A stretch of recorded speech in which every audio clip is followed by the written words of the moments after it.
right, here we go. 17.4 is going to be about DNA replication. We've talked about what the DNA molecule is, as far as being a polymer of monomers, those nucleotides that are the monomers.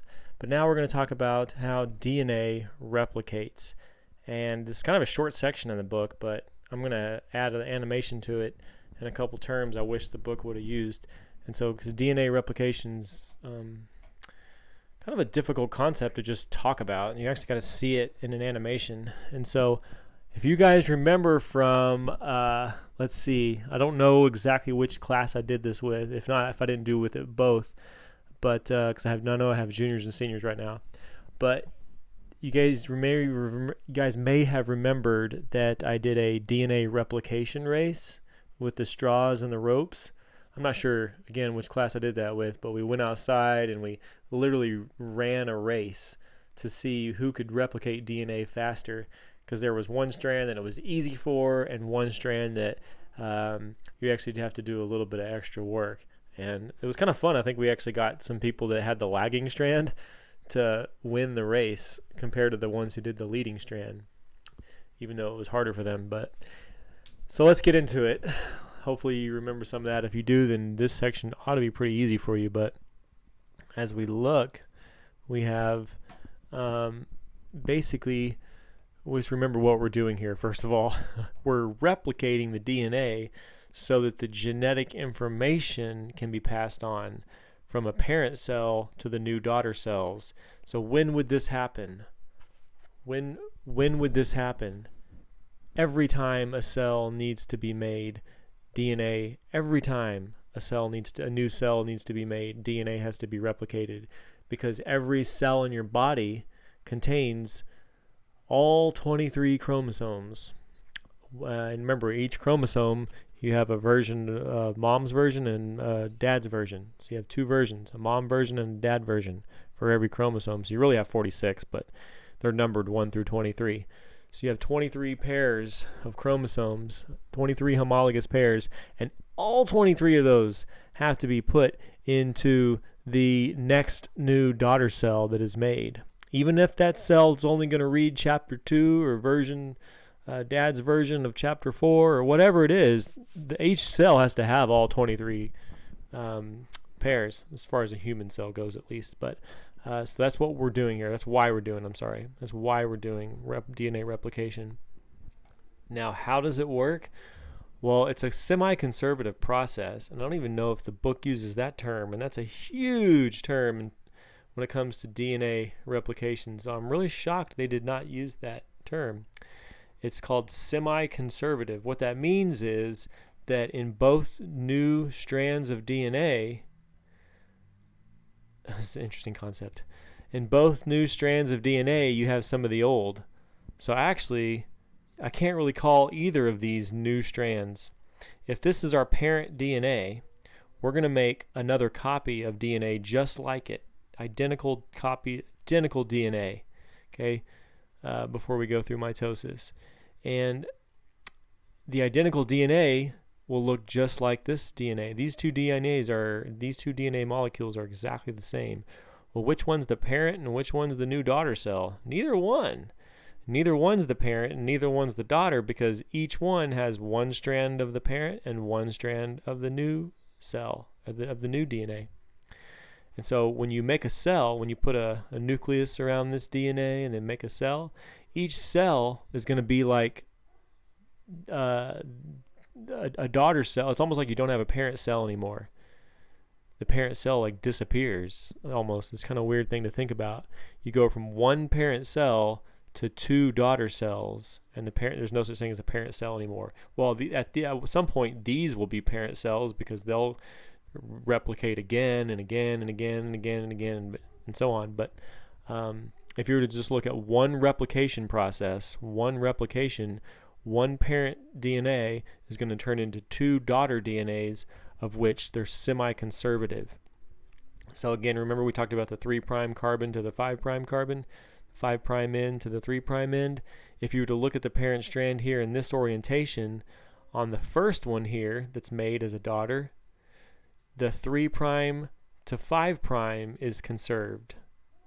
On the other daughter DNA, the 5' to 3' DNA strand is conserved. And then you just use base pairing rules. A pairs with T, C pairs with G. You use those base pairing rules to make the new strand.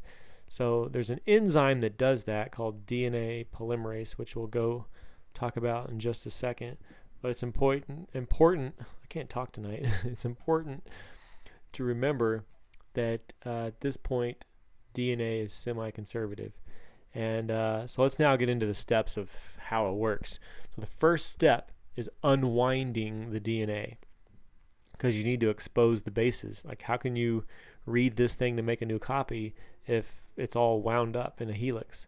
So you actually have to undo the helix so that it's straight like this, and then you have to break those hydrogen bonds. Remember the hydrogen bonds that hold the nitrogenous bases together? This is G, this is C, and they're held together by those hydrogen bonds.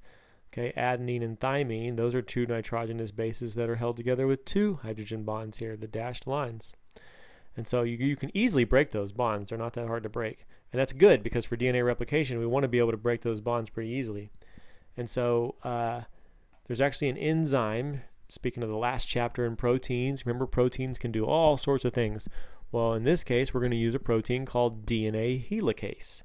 DNA helicase, and the book doesn't even talk about it here, does it?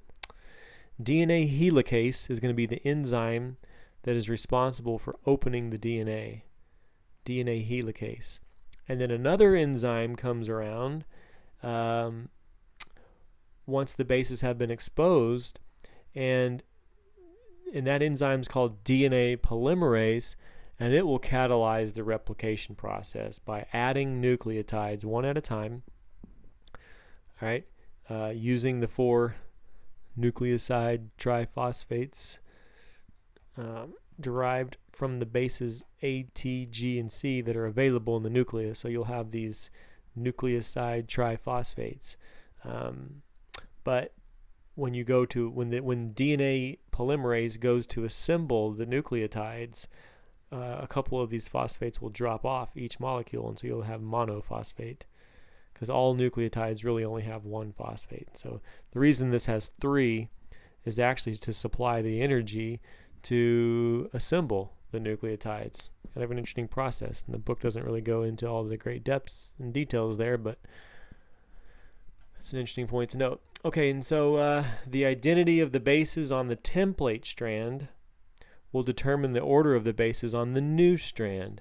So if you look up here, another thing we could have called this blue 3' to 5' strand is the template strand, because it came from the parent DNA and served as a template to make the new strand of DNA there. Okay, just like on this daughter DNA, it's the blue 5' to 3' strand that's acting as the template strand that will help us use base pairing rules to produce the 3' to 5' complementary strand, the complementary base pairs with it. Okay, so again, the identity of the bases on the template strand determines the order of the bases on the new strand, and you already know Chargaff's rules there. A always pairs with T, G always pairs with C. Replication, this is key right here. This is what's going to lead us into this is what's going to be the root cause of our problem of having a leading strand and a lagging strand. Replication occurs in only one direction on the template strand, from the 3' end to the 5' end. So if you find the template strand up here, if we look at this one, the 3' strand to 5' strand should be the easiest. So is that this one or this one? It's this one, right? You see how the blue one is 3' to 5'? So this one's going to be real easy to copy from top down. But this strand, the 5' to 3', the enzyme is working from top down, but it can only add nucleotides from bottom to top. So how does that work? Again, it's just best to see an animation of it. So I'll show you in an animation how that works. But the one that's easy is called the leading strand. DNA polymerase is working from the top down, and it's adding nucleotides from the top down. So it's real easy. We just call that the leading strand. It's the lagging strand that's going to have to suffer with going back and then working and then going back and retracing steps and all that. And it's actually synthesized in small fragments, which we call Okazaki fragments. Was one of my favorite words to learn in science, and I'm so disappointed they don't have it in this textbook. They're called Okazaki fragments, those little fragments we make on the lagging strand. So hopefully this is all ringing a bell, and I'm going to have to look and see if I can find a video of us doing that DNA replication race. I think I have a video that I filmed of us doing that outside. That would be kind of fun. Okay, so let's look at a sample problem here. Actually, if that's it, yeah, no, that's it. All they'd have is a sample problem and then a real problem for us. I think it would be better if what we do is look at the animation that will show us all of this in better detail. But before we do that, let's just look at this for what it is giving us at the moment. You can see that for the easy strand, is it going to be the one on the left or the right? It's going to be the one on the right is easy because it grows continuously. As DNA polymerase works from down here towards the unzipping of the DNA, so as the DNA is being unzipped, DNA polymerase just keeps chasing it.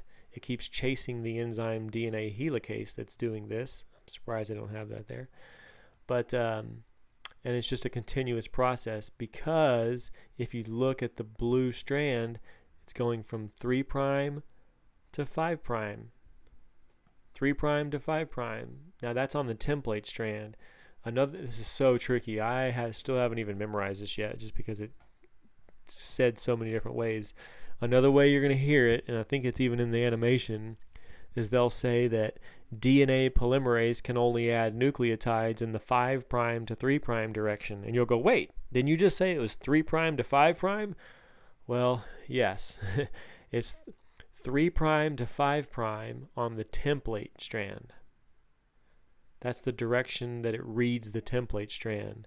But DNA polymerase adds nucleotides to the new strand in the 5' to 3' direction. So it depends on how you say that sentence. A lot of students try to memorize 5' to 3' or 3' to 5', but they don't memorize the rest of the sentence, and they can get that question wrong. I have many times, by the way. So if you look at the other strand, the lagging strand, it has to make these in segments, because what's happening is the DNA polymerase, this big blob here, this round oval blob, it's the enzyme that's doing all the work. It's adding nucleotides from top down. It's working down, but yet replication is working up, right? We're working overall up. We're unzipping and working this direction towards the top. But DNA polymerase can only work down this way. So it just makes a little segment, comes back up here, and makes a little segment, goes back, tries to catch back up, make a segment. And so let's see that in animation. And then I'll just kind of maybe vocalize this with you guys. It's only a 3-minute video. I'll add this to Google Classroom so you can watch it yourself too. Remember that it's made of 2 strands, obviously. We've established that. Okay. Wait, it's not playing. I was like, man, this video is slow. Okay. So, and of course, they're twisted around each other in a double helix. Each strand is made up of, obviously, those 4 chemical bases that we've talked about: adenine, cytosine, guanine, and thymine. You can abbreviate those. And the 2 strands are complementary, right? That means everywhere you see a T, you're going to see an A on the opposite strand. And everywhere there's going to be a C, you're going to see a G on the other strand too. Each strand also, remember, has the 5' and the 3' end. And the other strand will be oppositely directed, 5' to 3'. So that's why they're anti-parallel. Well, here you go. Here's our first enzyme, DNA helicase. There it is. It's going to unzip the DNA. It's going to break those hydrogen bonds, forming what's called a replication fork. And if you look at one of the strands, you'll see that it'll serve as a template strand, where actually, here's a third enzyme we didn't talk about called primase that actually lays down some RNA primers. And we'll talk about RNA next, but we'll just forget that for now. Basically, that's the starting line. That's establishing the starting line so that DNA polymerase can now come and do its job.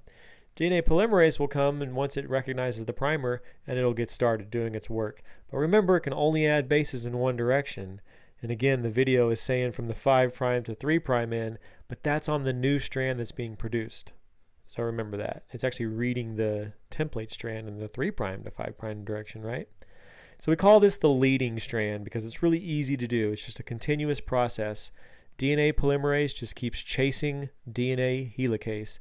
But the lagging strand on the bottom is lagging because the template strand is running in the other direction, which means that the new strand has to be produced in the same other direction. Or I mean in the opposite direction. So now we're working backwards. So you have to lay down a primer.